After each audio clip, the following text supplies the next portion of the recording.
Okay, hopefully we're all now nicely back in the room.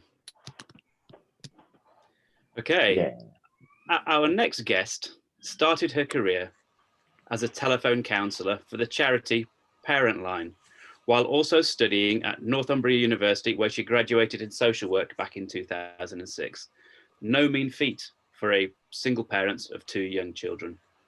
After 10 years working for Newcastle City Council as a child protection social worker, exposure to such stressful working environments led her to retrain as a hypnotherapist, helping to provide a more rapid change in those she works with.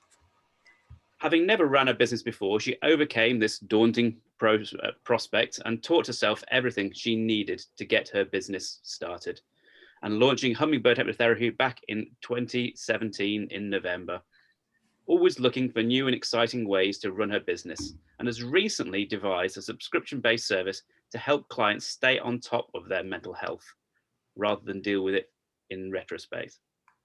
Although I know I'm not the only one who is certainly guilty of not doing enough when we know better about looking after our minds, bodies, and diets. I won't continue in that conversation, but working in various locations around the Northeast, including Sealam Hall Spa as part of their wellbeing team, and also offering bespoke wedding services too.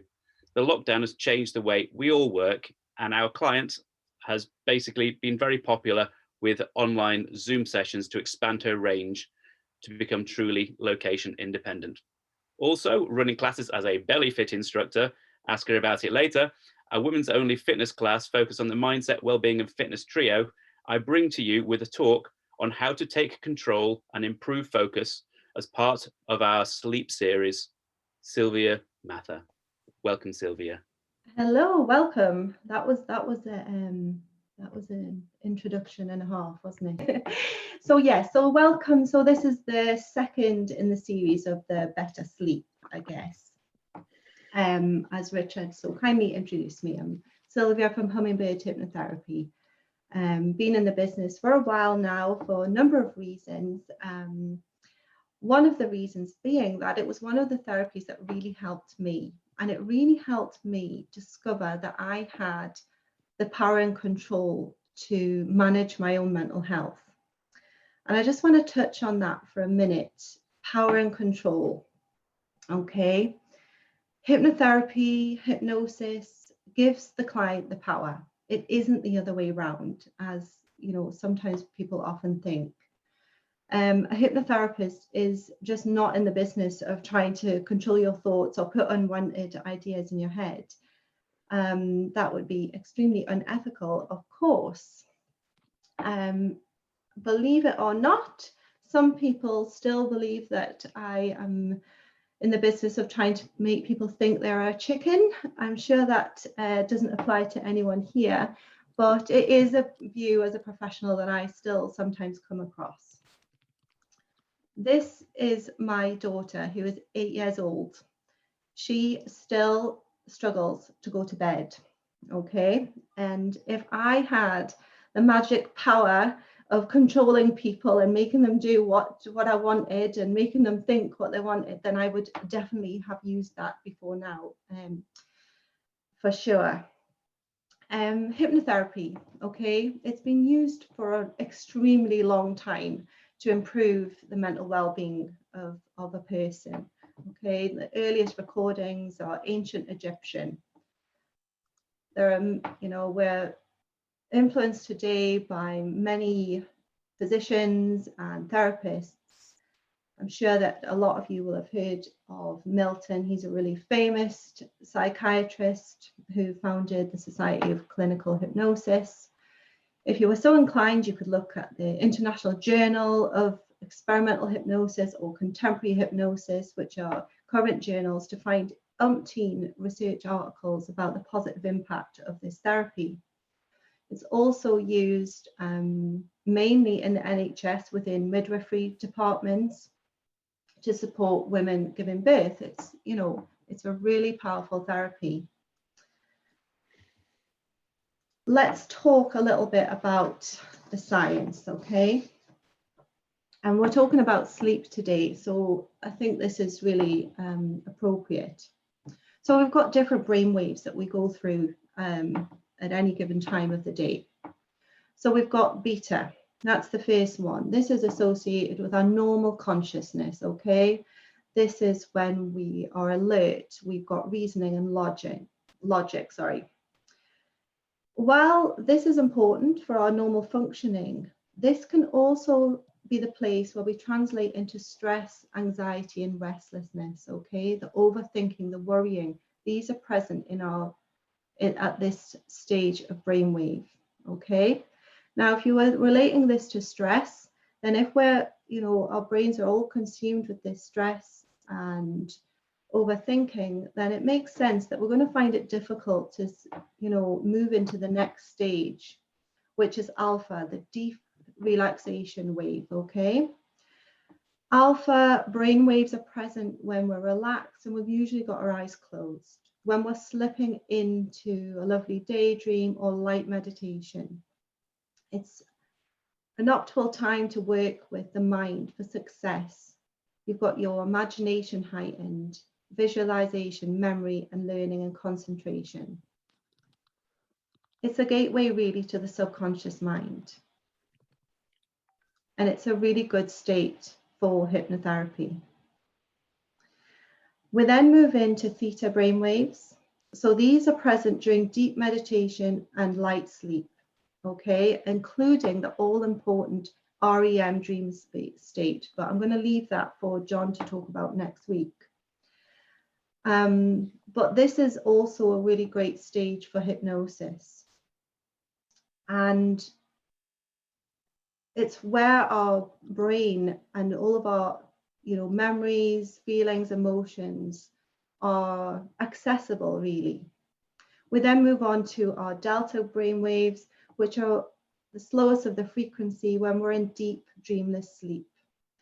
Okay, now that is a place where hypnosis wouldn't really be working, okay? Because although your subconscious mind is still present and active in that space, it would be too deep in relaxation for any change work to take place. So our subconscious mind effectively is the filing cabinet for everything that's happened to us in our lives, okay? All of our emotions, values, beliefs, memories, they're all in there. And this is why a hypnotherapist will be interested in helping us gain that part of your mind. Because if we're wanting to make any changes to that, then that's really where we're going to be wanting to hang out. So I just want to stop for a moment to say something really important. And you could say it's kind of the key to making changes at a subconscious level. The subconscious mind is always looking for the best option. Okay, this is really, really important.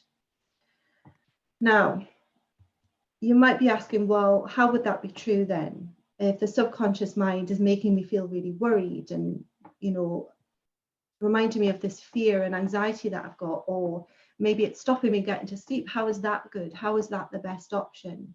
How is it making me eat this cake and overeat when, I know that I don't want to do that? Okay, how is that the best option for me? And to kind of simplify that answer, there's two reasons really. So when the mind is stressed, it affects the brain function. If we go back to the beginning of the beta brain waves, so it affects our decision making, our concentration, our reasoning. Okay, so if all that's affected, then we're not going to be thinking clearly. We're not going to be making clear decisions about whether this is a logical way to think, that whether this worry is necessary, whether this cake is good or not. We're just going to be reacting. And the second reason is that somewhere along the line, your subconscious mind has decided that feeling scared or eating the cake or staying awake is the best option. So why? Feeling scared makes us take action. It stops us going into danger. Eating cake reminds us of a wonderful, happy emotion, perhaps as a child, when we had cake as a treat. And being awake, the subconscious mind is trying desperately to sort through all of the information in your head amongst all of the confusion. It's trying extra hard, but it's getting really tired, and the confusion only grows.